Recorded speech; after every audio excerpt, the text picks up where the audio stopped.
So here's the thing.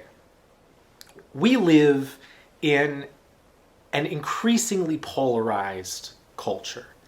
And we're always talking, it seems, about these very polarizing issues, about politics and theology and personal things and so on and so forth. And yet out of all of it, there is no issue that threatens to tear the church apart and destroy Christianity's reputation in our society, like the question of homosexuality. I mean, there's just nothing that even comes close to that. This has become the litmus test issue on both sides, sort of, are you for us or are you against us? In the society, in the church, and how we handle this question could have a tremendous impact, will have a tremendous impact on the future of Christianity in Western culture. I mean, there are just no two ways about it. So we know this. Folks on both sides know this.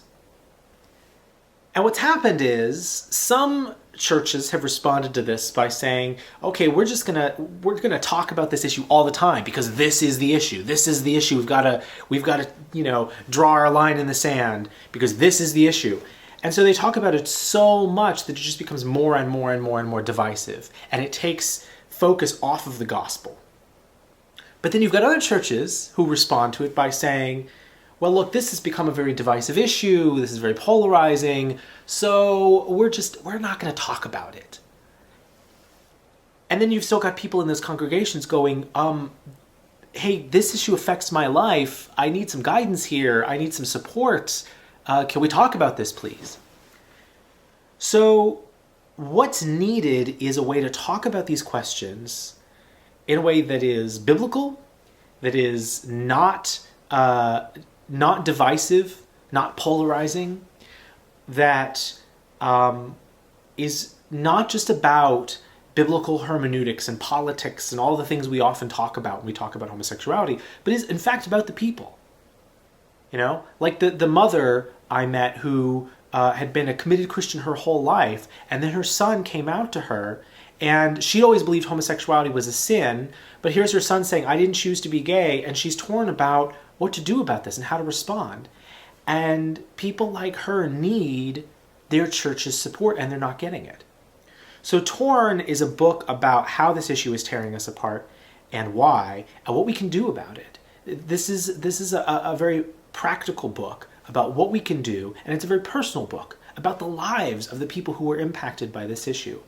And because I don't like to write dry sort of theological works, this is a book that, while it deals a lot with the biblical questions and the science and the theology, it's also about